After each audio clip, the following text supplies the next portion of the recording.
My chest training has been feeling kind of awful. I just haven't been feeling my chest during the exercises and it just hasn't been getting sore. But recently I've started to do a few things to where I actually really do feel my chest during my chest exercises and it has been getting sore.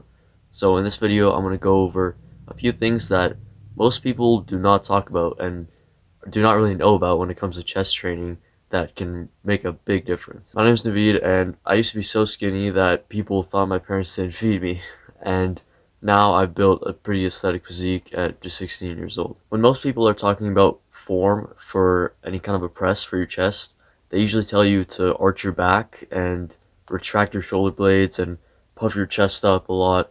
That's kind of more like a powerlifting form, and that's not actually going to grow your chest. And I used to be super obsessed with this guy, Dr. Mike Israetel. You probably know him.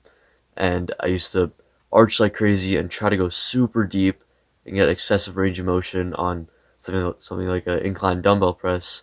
And that was kind of the reason why I wasn't feeling my chest at all. So that's definitely one big aspect is the technique, which a lot of people get kind of wrong. And another thing is to do with the compression of your rib cage. Now, you may or may not have heard of this, and if you have heard of it, you're probably thinking like, it doesn't really matter. This is kind of just like a fad, like whatever.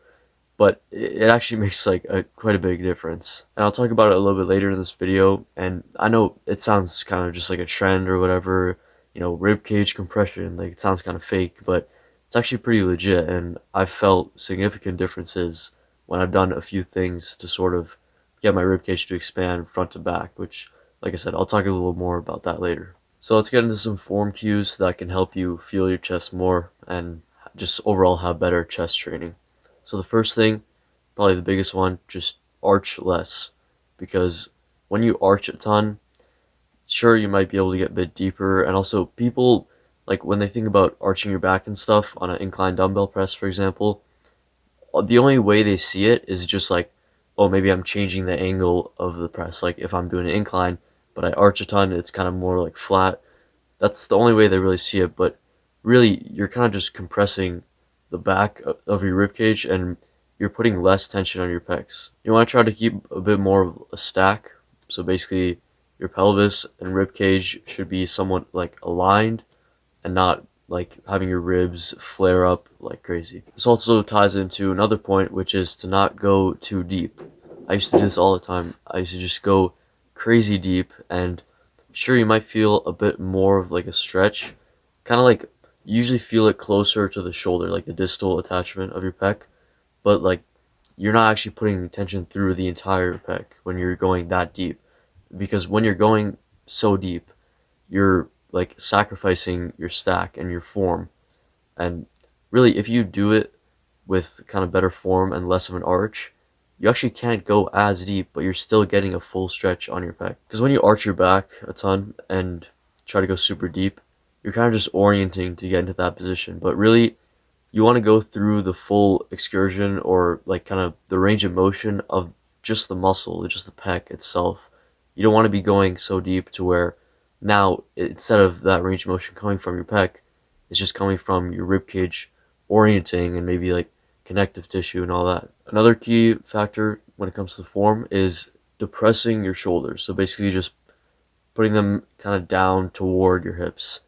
Kind of think about like putting them into your pockets. I mean, I don't know. That cue sounds kind of stupid, but basically just depressing your shoulders, opposite of shrugging them. So usually like if you're going really hard, really heavy, you'll notice your shoulders kind of want to come up a bit because it kind of helps you create more pressure and it's a bit easier to move more weight like that. But what you want to do at the top of every rep, just reset your shoulders, push them down. You'll feel your chest way more. Basically, just don't let your shoulders get all up like this while you're pressing. And related to that, you want to be protracting your shoulders, so pushing them forward on the way up, and you don't want to stay like retracted, like just pressing like this. Like you want your shoulders to actually come forward a bit as you come up, because that's like a part of what your pec does, and you're gonna get a better contraction that way. You kind of want to have a smooth glenohumeral rhythm. Now, let me break that down real quick. So, humeral, right? That's the bone of your arm, right? So the glenohumeral joint, that's just basically kind of your shoulder. basically what I'm trying to say, like, as you're pressing, you don't want just your arm to be moving or just your shoulder blade to be moving, like protracting, right? You kind of want both of them to be moving like smoothly, kind of together. Like if you just stay pinned down, retracted as you press, your humerus is just adducting, it's just moving, right? But if you press with more protraction, you're still getting the humerus movement and the shoulder blade is protracting as well. So it's kind of more like a smooth rhythm and you're going to feel your chest more. And a lot of these things, like, you kind of just got to try for yourself and really just feel it. And mind muscle connection isn't everything, but I feel like it's kind of overhated a bit because, like, if you feel that muscle working, then that's how you know it's actually working. And if you don't feel it working, then chances are it's not, or at least like not as much. I mean, if you press in one way, for example, and you don't feel your chest at all, it doesn't get sore, but if you tweak your form a bit, and now you feel your chest like a ton while you're pressing, and it's like really perturbed, right? You're telling me that doesn't make a difference? I mean, I think that form change probably did make a pretty big difference because now you're feeling it way more. Another form cue that is kind of subtle but helped me actually surprisingly quite a bit, especially the first time I tried it, is actually shifting the weight in your hand more kind of toward the inside, like between here and here on your hand, like between your thumb and index finger. And whenever I use a press, my wrists would sort of be like deviated out like that, and the dumbbells would be like tipped out. So the inside of the dumbbell would be higher than the outside, right? And then, so what I did was kind of bring it more to neutral and shift more of the weight to the inside because it was always kind of on the outside, more of like an externally rotated position. But when I put it more on the inside, that's promoting more internal rotation, which is going to be using more of the muscles, and I actually felt it like way more, even just the first time I did it immediately. And this is kind of individual. I mean, maybe you're already too far like in on your presses. Maybe you need to actually shift more of the weight to the outside, like this area.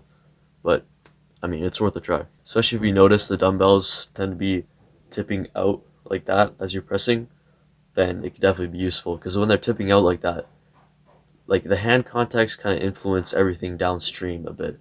So like when it's on the outside, it's promoting more external rotation, which is kind of putting less tension on the muscles. The last thing with form is at the top of any kind of press, you kind of want to like inhale and expand your chest so your sternum kind of rises a bit.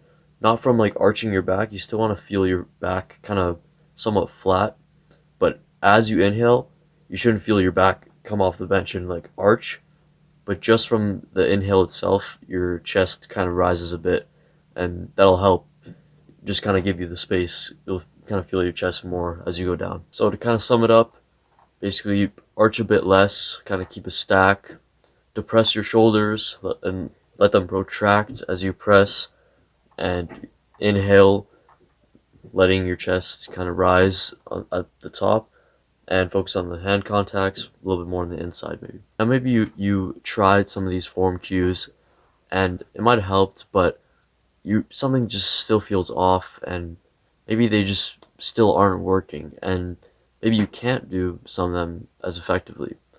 And now we kind of get to the rib cage compression side of things, and basically what it is that your rib cage is getting compressed anterior to posterior, which is front to back. So basically, like, literally, your rib cage is getting squished front to back. And obviously, it's not like super dramatic. I mean, it's decently subtle, but still is very important. Because like your ribs bend, like they can change shape. Like it's not just one set structure. So when you work out, pretty much like it kind of inherently compresses your rib cage. Now, if you use those form cues and arch less and stuff, you can kind of mitigate it and have your rib cage compress a bit less. But whenever you're producing force on any kind of press, you're going to be compressing it to some degree. And so this is why you kind of have to do stuff outside the gym, or, just kind of a little bit of extra stuff to kind of gain back that space. Because if you don't ever do anything about it, then you're just going to keep getting more and more compressed. That's going to feel awful. But if you kind of like help gain that space back, then you're basically counteracting any compression that was occurring during your workout. Now I'm going to go over a few things that has worked for me. Now, you might be different, everyone's body is a bit different, but I'm just going to say what worked for me, and maybe you could try it for yourself. So the first exercise it's not really an exercise, the first like movement, I guess, is just being in a side lying position with basically like a foam roller or just kind of anything. I just use a rolled up yoga mat under your side, just under your rib cage. Make sure you have something to support your head, like a pillow or whatever, and then something between your knees to keep your hips in a neutral position. So basically, when you're laying on your side, that's going to be squishing you side to side. So it's basically counteracting the front to back compression. Because if you think about it, like, your body is basically just kind of like a water balloon, right? If you drop it onto a flat surface, it'll spread out sideways, right? So if you're laying on your side, then basically all the fluid in your body will kind of expand your rib cage front to back. And also the key with all these movements is breathing, because that's what's actually going to expand the space. So you want to basically exhale kind of like softly. You don't want to be breathing too hard or forcefully. And basically exhale like fully, and then inhale through your nose, of course, and try not to use any of your neck muscles. I find for me, like, my neck always tries to compensate, because mainly you should be breathing with your diaphragm, but your neck muscles can kind of like take over sometimes. But basically just kind of breathe into that space, feel it expand, and I just do about like 5 breaths per side on each side. That one's basically going to expand just front to back in general. Now, for me personally, I feel like my back, like posteriorly or the dorsal rostral area, that kind of gets compressed a lot for me, and I've had some pain kind of on this left side of my upper back, and I find what really helps with that is doing some stuff to specifically open up that area between your shoulder blades.